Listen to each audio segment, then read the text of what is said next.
All right, welcome to latest edition of the Grim Wisdom Podcast, and I think we've been running a little far afield from the point of the podcast the last few sessions. You know, the guests I've been having on really have been very political in nature. This isn't really a podcast about politics or Rhode Island politics specifically. It's more of a podcast about two things. One, we want to enlighten you and really help you become a more whole and complete person by putting you in touch with all these profound truths about the universe that will make you feel miserable and sad and lonely. But nevertheless, make your spirit greater for whatever that's worth. And also to see if we can devise some hope for the future that seems bleaker and bleaker every day. And the more we look at it, the bleaker it becomes. And we want to impress upon you how horrible the future is and the tremendous urgency we feel about coming up with some sort of plan or hope or scheme to survive the coming disasters. So in that vein, more around the first idea that I had with the podcast, my friend Eliza Scher, she's a therapist. She has a very successful practice over here on the east side of Providence, and I thought that she could help me sort of unveil some of the darker and more uncomfortable truths about the human soul. I thought that she'd be, in a way, that's your specialty, isn't it? Well, that's not how I see it at all. Well, how do you see it, Eliza? I mean, I see it as, we have to grapple with the darkness, but I feel inherently optimistic about people, unlike you, Grant. Well, I mean, I think optimistic, pessimistic, at times it's reductionist. You think about people and, they're capable of so much and that they'll often fail to live up to their potential. So is that an optimistic or a pessimistic point of view? Well, it depends on the context and the person. It depends what you're trying to achieve. I mean, that's the goal. I wouldn't be bothering with this podcast if I didn't think that people could realize their potential. So that is optimistic, but the fact of the matter is many people won't, and that's pessimistic, right? So well, according to whom are people not realizing their potential? Like, who gets to decide that? I get to decide that. Well, maybe it's not my place, but don't you think that there's some truth that people feel like they're not living up to their own potential with good reason? Yeah, I think that's part of what helps people. Just that bit of discomfort or that large amount of discomfort, I think, is motivating and helps people want to change. I think change is hard, and people are change averse in general, but that discomfort, I think, gives people the motivation to want to risk it. So, I think there are a lot of reasons why people don't realize their potential, having to do with stuff that happens, that most of which we have no control over, that really damages people. And if too much of that stuff happens, I think, let's say someone has a really horrible trauma history starting when they're very young, and all their developmental lines get disrupted, or many of them get disrupted, and they're not able to blossom.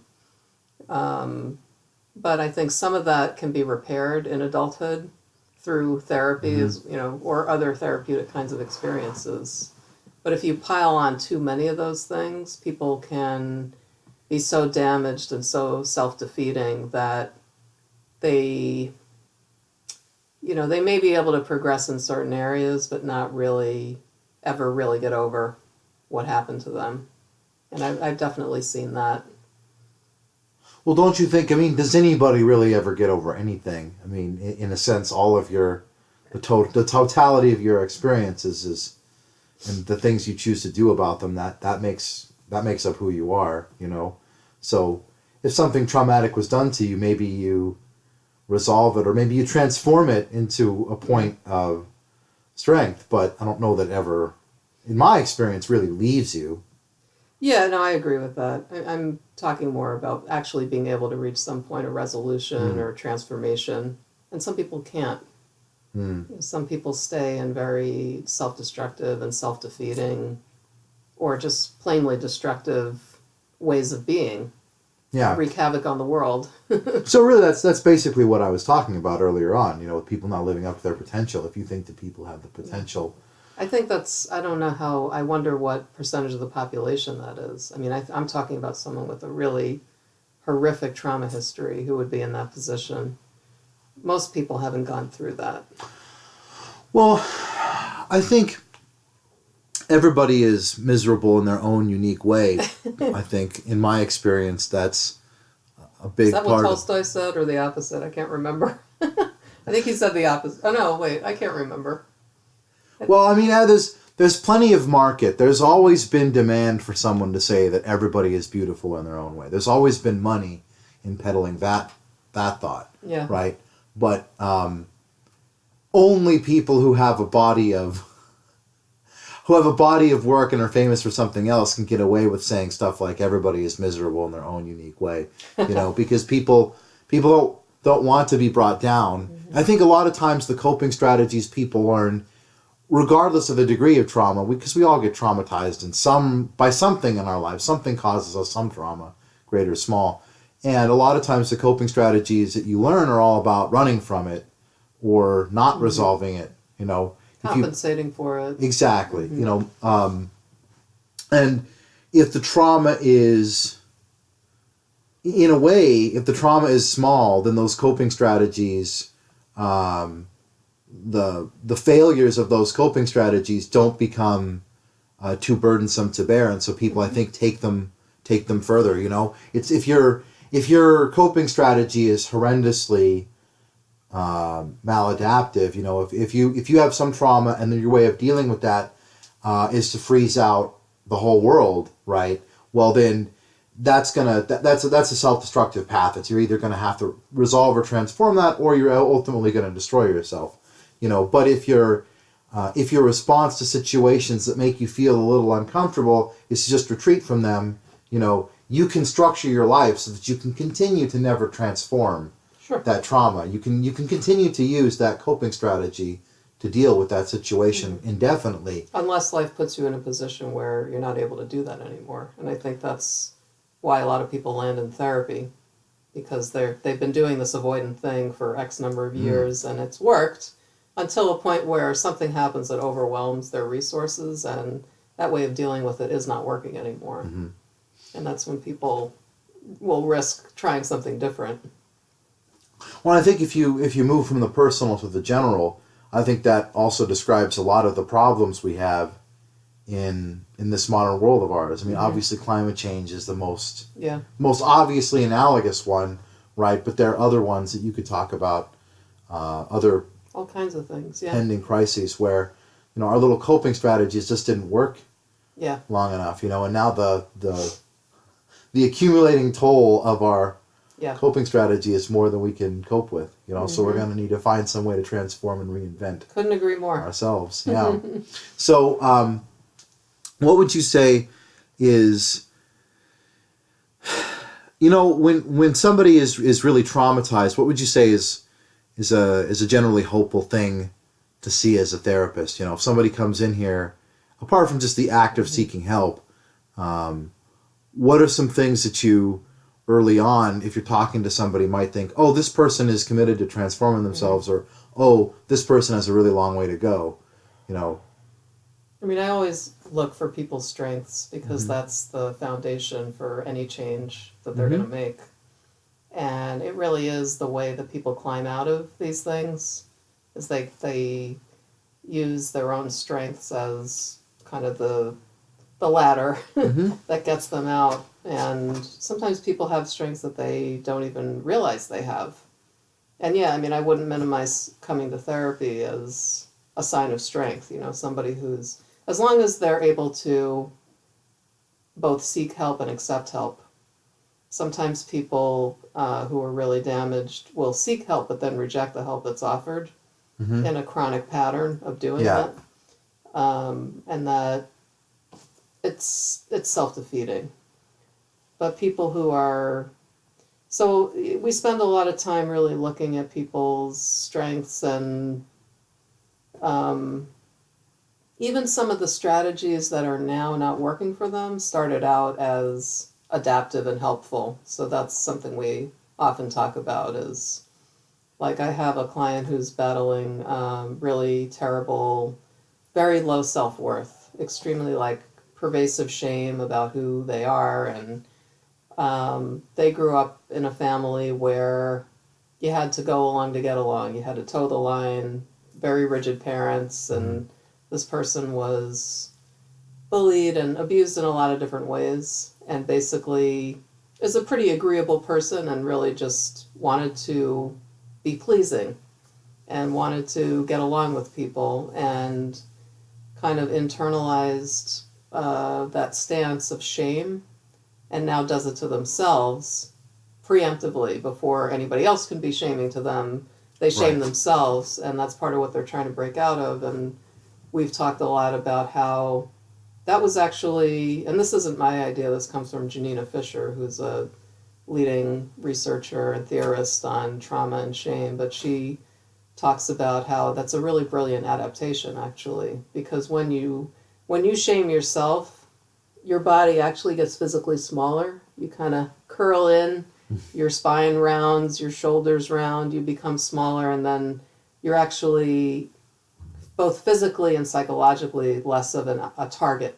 There's less of a target there. You're less of an object that people can see and target, basically. So, and Janina Fisher's theory is that if you keep giving people that interpretation and reminding them of that, that eventually they wake up to the fact that they had this very creative adaptation that they came up with on their own, usually as children, and that if they did that, then they can come up with a creative adaptation to get out of the mess they're in now.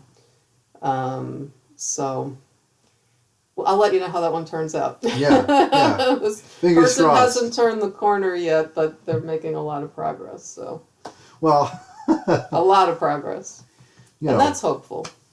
not we, nor have we as a species, I think, turned the corner. But No, I would say not. not yet. I mean, I feel like there are groups of people who have very much turned the corner in consciousness and who are ready for better ways of handling our energy needs and all kinds of other things that get in the way, or distributing wealth differently, or not othering people all the time and not going to war at the drop of a hat. I mean, I feel like there are a lot of people that are really ready, but maybe they just don't have the power.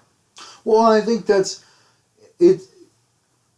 There have always been heroes and villains, right? There have always been people who are ahead of their time in terms of tolerance. It's just that usually the most aggressive philosophy wins. Not because it's inherently more right, but because aggression is usually effective, right? And so... So you're predicting a Trump win in November? Well, I wouldn't go that far. Trump v. Clinton? No, it's like... So I'm going to nerd out here for you for a moment. There's an opera by Wagner, The Ring Cycle, and it's about the twilight of the Nordic gods, essentially. And the legend was they were going to... The twilight of the gods was going to be Ragnarok, right? It was going to be this like awesome epic struggle, and, the forces of evil were going to be defeated, and, it was going to be the apocalypse, and then, the world that was going to follow was going to be awesome, right?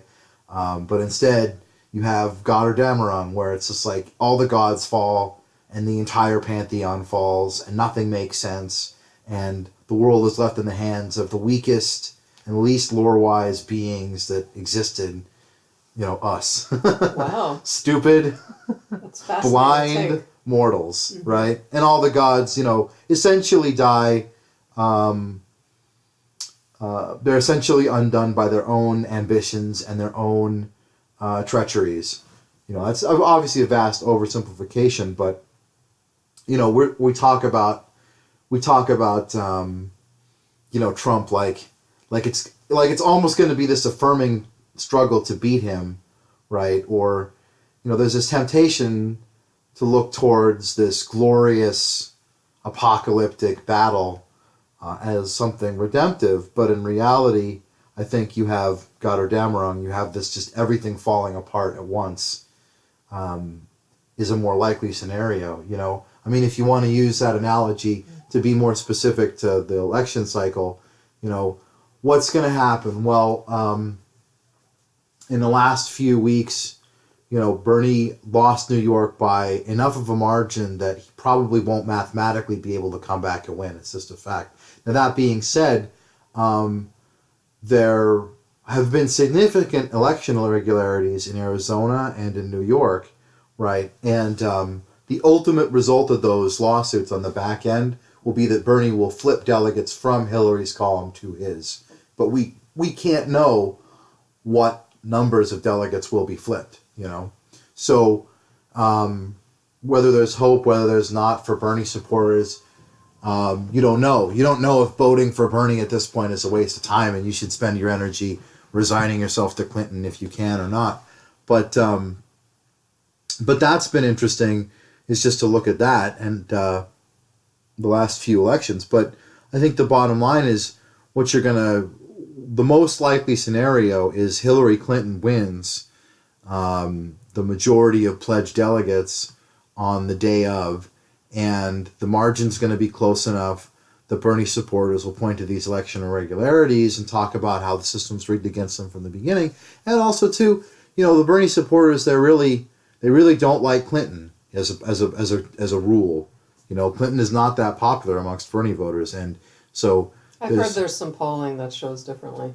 Well, if 55% of your people, or even 75% of your people, would vote for Hillary Clinton in a poll, and the other 25% won't, to me that's a big problem. That's 25% of people that won't vote for Clinton. It's only a big problem if you think now. Right. It's only a big problem if you believe any of this matters, right? Like if your primary goal is to end the redistribution of wealth upward and to stop America from spiraling into a new feudalism, then it's irrelevant which candidate aren't we you there vote already? for.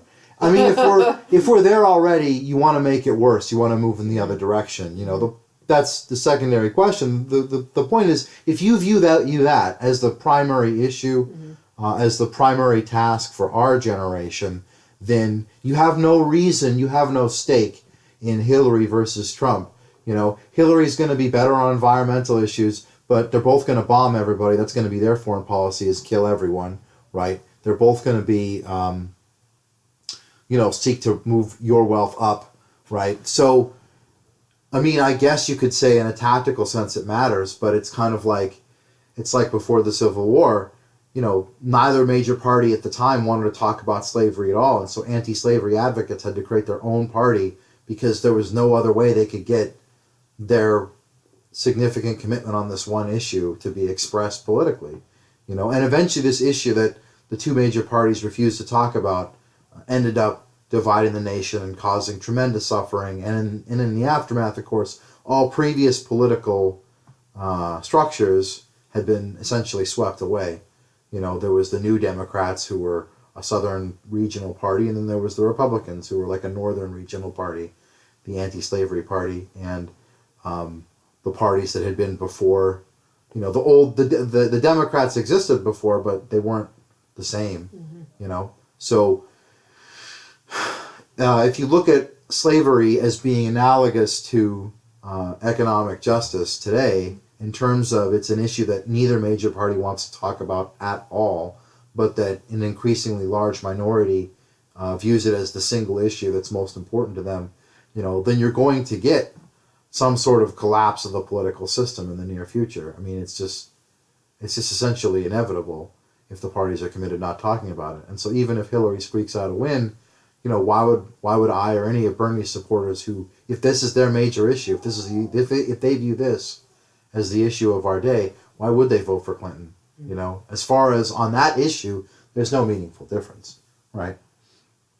So, and it also is, but then, you don't want to be one of those people. I wanted to mention to you, I don't know if you heard about this, but Stephen Fry, famous gay British actor / comedian. Do you know that name at all? Well, sounds familiar. Yeah. Anyway, he's been in a bunch of stuff, and he's generally been perceived as a good guy, but he said something so so outrageous the other day. He said that victims of child abuse should just get over it, and because self-pity is the ugliest of all human emotions.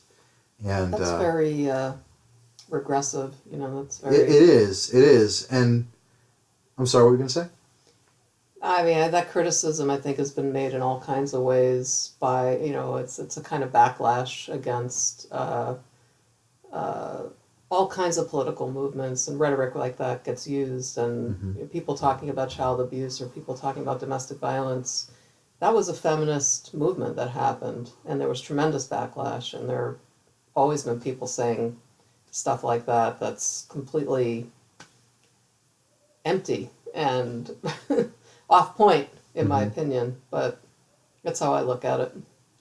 Well, and there's a couple of things that strike me about that is that, first of all, and you and I have talked before about how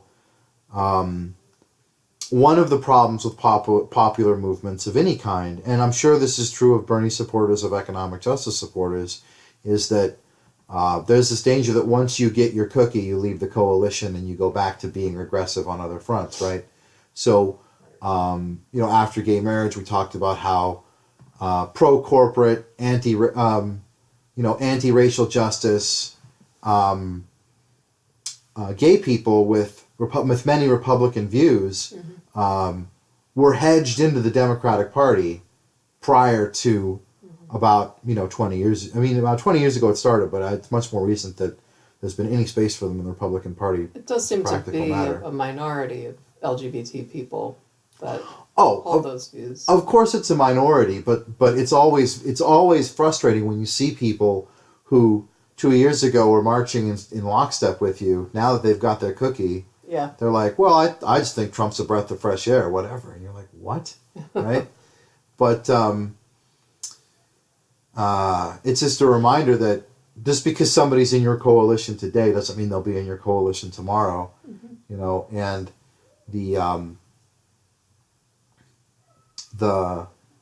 the Bernie voters, I mean, there's no reason to think that if they're not getting their issue, there's no reason to think they'll come home because of issues of, say, choice or global foreign policy. Not that there's particularly a foreign policy reason to engage at that point either, because like I said, their policies will both be bomb everyone who scares us, and everybody scares us.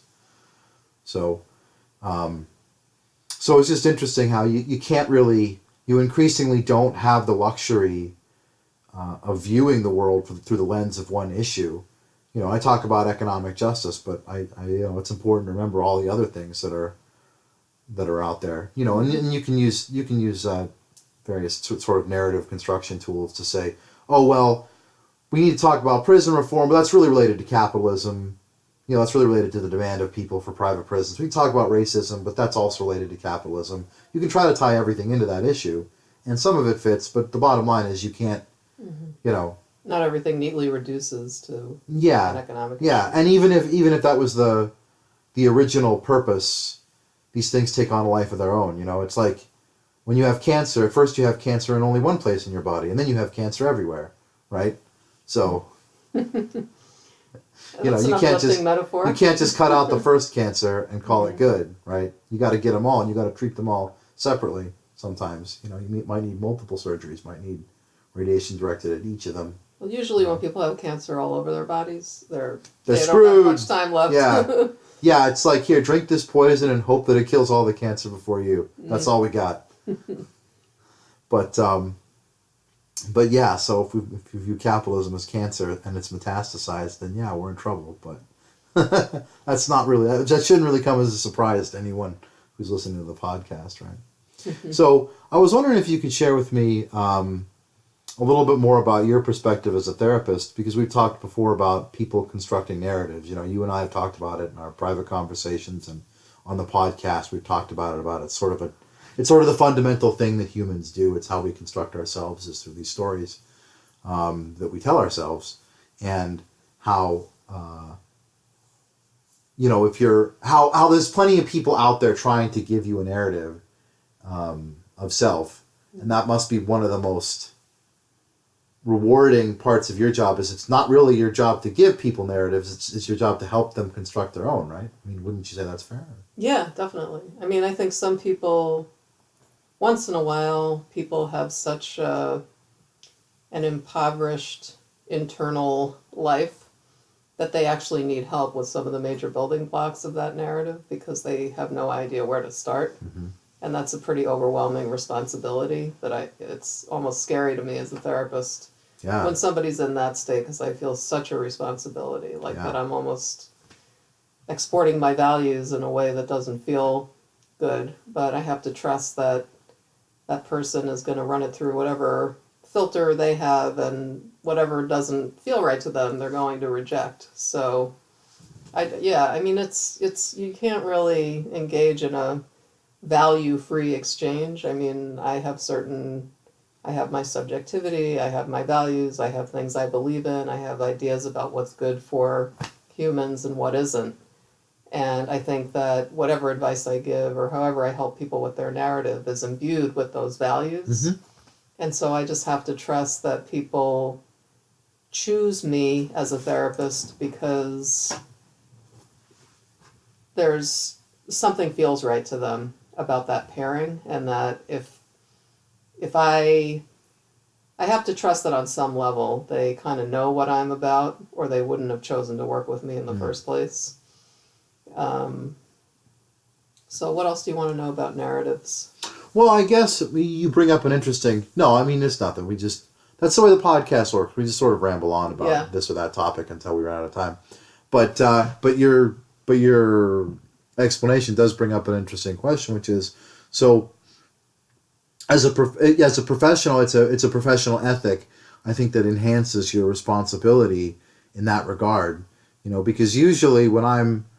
and you and I have talked about this before too, about how I have this tendency to shape the people around me over time, right? And it's not as unconscious as it would be, as it would need to be in order for me to have no moral compunction. There's sometimes, I don't want to say it's deliberate, but if I'm spending time with somebody and I want to change their values, I will do things both consciously and unconsciously to try to move them towards my values, and ultimately, if they move in the other direction or they stubbornly stand still, ultimately, oftentimes that friendship doesn't work out long term, and I don't have to feel, I mean, I have some moral complexity about that, but I don't have to feel too morally complex about it because I'm not a therapist, I don't have this professional ethic. If I give somebody an identity building block, as it were, and they take it and run with it, then I can feel more okay about that. I don't have to worry that maybe I've inflicted my values on somebody. It always makes me a little uncomfortable when you talk about this, and we've had a lot of conversations about it. That, like, you don't mind exerting power that way, and I feel really uncomfortable with that. But well, I wouldn't say I don't mind it, but I've learned to be okay with it. I mean, the bottom line is. But I do think you're probably just more honest about it than other people are, because I think people do that to each other all the time, and you're just maybe just aware of it or willing to admit it and willing to own it. So I give you credit for that. Well, thank you. Not that you. You might be a son of a bitch, but there's a lot of sons of bitches in the world, Granton. I don't think you're an honest son of a bitch. So I just find it scary that you feel okay about trying to mold other people to what you like. I mean, I just come from such a different place of just trying to, in my field especially, of radically accepting people and starting from there and trusting their own innate wisdom to help them grow in whatever direction is right for them. I try to do that with friends and family too. I mean, I think and again, that's interesting because that's something that's pretty, maybe not unique to you, but it's a rare trait. I try to view myself as pretty accepting of people, but that's right. Infinitely more willing to just discard somebody than you are. Well, I don't know about that, actually. I'm actually very picky about who I spend time with. Well, it with. seems like with family, and we don't obviously need to get into too much family, but it seems like with family relationships, you're much more willing to continue family relationships even after you find them like frustrating or exasperating. That's actually not true. Really? Yeah, that's really? actually not true. Yeah. It depends on who's worth it in my book. Yeah. If the good outweighs the bad, but if the bad outweighs the good, I'm too old for that. I don't have enough time left to spend my time on that. Yeah. But I was curious about what you said because I do think you're a very accepting person. And I'm just fascinated by that sort of, that seeming contradiction in you between being very accepting and then at the same time, wanting to be the puppeteer who kind of molds people. It's not that I want to be the puppeteer. It's just that you don't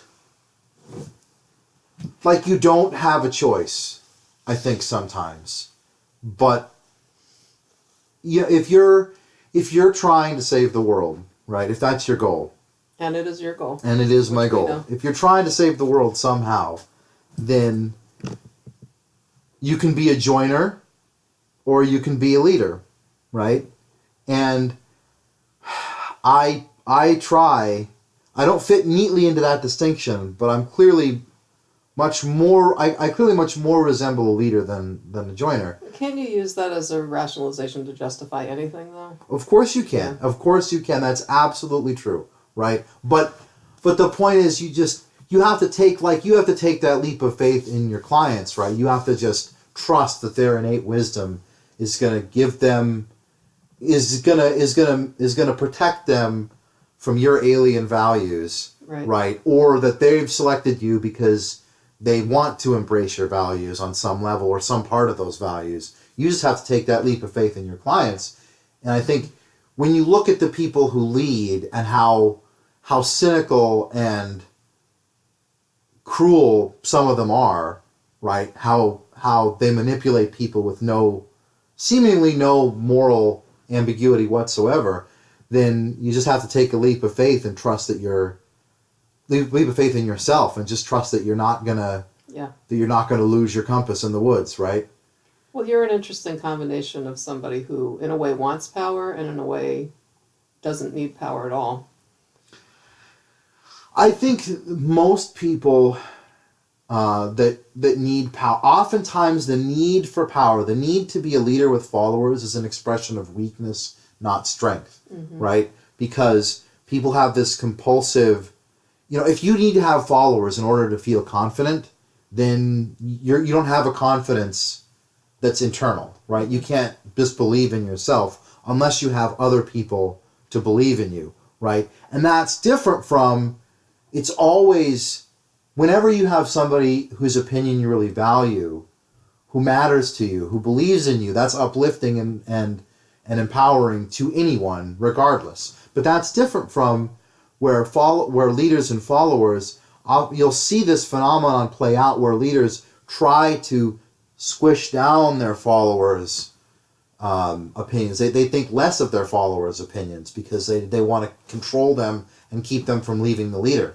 right? Because the leader doesn't feel secure without people following them, right? And that version of power interests me not in the least, right? But you can't save the world without power, That's right. You can't. So, like it or not, I'm sort of thrust into this arena where I must find some way to use my contradictions to advance. And oftentimes what that reduces to is trying to influence the values of people that are that have already found a way to get power, Yeah. And so using my dark manipulative powers to make people more good or more aware, right? And is that a bad thing? I don't know. If you were to say, Grant, you're a manipulative schemer and your people shouldn't open their hearts to you because you'll try to change them. I mean, I couldn't disagree with you on that. But it's very pleasingly contradictory. It's very interesting. But I just have to believe that it's complex and I like it. I like the ambiguity a lot.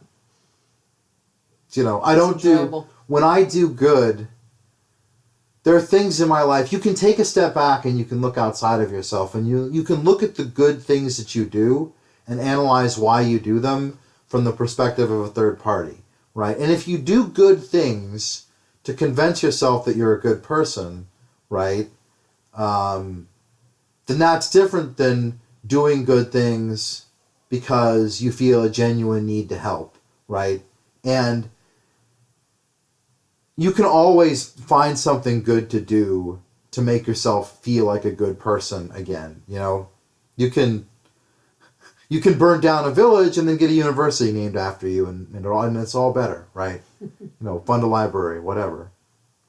But if you're a genuinely good person, then you'll find yourself doing good at times when you really don't want to, and it's really inconvenient, and you really wish you didn't, right? Agree. So, I think most good people that I know with, they struggle with their desire to just be evil once, right? Can I just once be evil? I had a dream about that last night, but I'm not going to tell you what it was about. But it was about that. Yeah. But I think that a lot of people who are good find themselves sometimes a prisoner of their goodness, in the sense that that you wish you could. You see people betray you. You see people take you for granted and take advantage of you, right? And eventually you're going to have that moment where you're like, I just wish I could do that, right? But, on some level that you can't, right? And maybe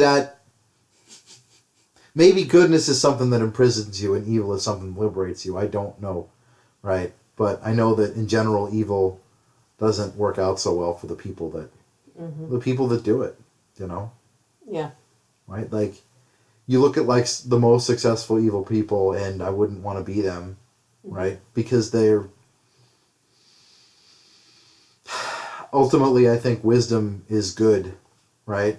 The wiser you are, the more understanding you are, the harder it is going to be to be evil, right? And so, if developing your empathy, if developing your ability to understand things, if developing your ability to care about problems that don't influence you directly, if you do those things, I think that all of those things are pretty much classical definitions of wisdom, right? And all of those things just make it harder to be evil, right? So does it not follow that wisdom encourages goodness, right? Sounds good to me. And ignorance encourages evil, right? That sounds right. Yeah. So how can we make people more wise without depressing them more than they can stand? Well, you mean like your listeners, or do you mean the people that come to therapy? Either or. I assume anyone who's foolish enough to listen to me I'll be listening. could use the services of a good therapist, and I happen to be speaking to one right now. But yes.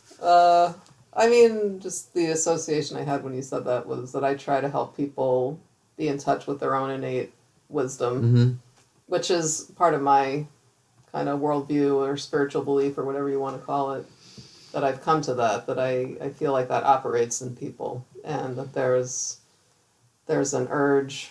Freud talked about like the sexual and aggressive urges, but I think that humans also have a spiritual urge. And the word spiritual is almost sullied at this point. An urge toward growth, an urge toward wisdom, an urge toward wholeness and integration and something better. And English is a great language, huh? You got all these words. It's interesting, yeah. Imagine trying to express that concept in Esperanto. There's probably only one word that means that. Yeah, I have no idea. Let's find out what it is. Yeah, probably. We could just use that word over and over again once we know what it is. Right. It'll be like a hammer. We'll make just be deadening. Yep. Yeah. So just trying to help people listen to themselves more and be able to be more capable of vulnerability in relationships, I think is a real key. Not vulnerability that's forced on you, but vulnerability that's chosen. I would make that distinction. Yeah, that's definitely something that I'm glad you mentioned that too, because that's one thing that I struggle with, because I spent a long time trying to make myself invulnerable, right? And I don't want to say I succeeded, but I'm pretty invulnerable, right? I'm not very vulnerable, but now. You're pretty capable of caring for somebody who thinks they're not vulnerable. So I'm a little skeptical of that statement. Well, you if you're capable of caring, but then you get hurt, then you adapt to that hurt by developing defenses that prevent you from getting hurt, right? But unusually, those defenses don't include not caring about people. I think that's what's more remarkable, is that whole thing. It's easy to use avoidance, right? It's easy to avoid being hurt by not caring about people, right? But there are other ways to protect yourself from being hurt that don't require you to close yourself off to people, right? You can, for example, and this was my narrative for a long time, you can approach every relationship in your life from the perspective of, I'm going to understand the other person and they're never going to understand me, right? Like, whatever it is that I need from them, they're going to only be able to give me what they're going to give me, and they'll never give me any more, right? They're never going to make any effort to try to understand me. I remember when you felt that. Yes. Yeah. But, so that's, I mean, you could say that's a maladaptive narrative. That's what you found. That's what I found. But the thing about that narrative is unusual because it still allows you to care about other people, right? And it sort of, it ensures that all of your relationships in your life will make you sad and lonely, right? Which perhaps until there's an exception or two, right? I mean, might not be pleasant, but I think that I think that caring about people and being miserable can be a path to wisdom, or at least I'd like to hope so, because that describes my path. So let's hope that I'm wise, right? But yeah, I think that that's something I struggle with now, is that having these defense mechanisms, you can't easily set them aside when they're no longer needed. Well, that's a reason to try therapy. There you go, see? You could work on that. Yeah. But I could work on it myself without a therapist, absolutely. too. Yeah. Oh, I think, though, that's another thing, too, is that therapy requires a willingness to accept and receive help. And it's difficult for me to accept and receive help, to ask for and receive help, Yeah. And that is something that holds me back, because you're not going to be able to save the world without asking for and receiving help, right? So that's something that I need to work on. But I think I do definitely believe that it's a sign of strength to admit your failings, right? It's a sign of weakness I agree. It's a sign of weakness to pretend you have no failings, especially to pretend it to yourself, right? And if you're aware that you need to seek help at times, that you can't save the world alone, but you're not very good at it, then, eventually that contradiction, thinking about it, wears it down, or at least that's what I hope, right? I mean, there was a time when I would never have been able to do this podcast, right? Why do you say that? So, it just requires a level of vulnerability. You put your thoughts and ideas out there, and you don't have any control. Once you put an idea out there, you don't have control of how it develops. And you can take extraordinary measures to keep control of your ideas, but ultimately you don't. An idea is like a child in that sense, is that it's a fundamentally unpredictable thing. You just have to have faith. It's like dandelion spores. It just goes all over the place. It just goes all over the place, right? And then, too, there's always the fear that your ideas might change.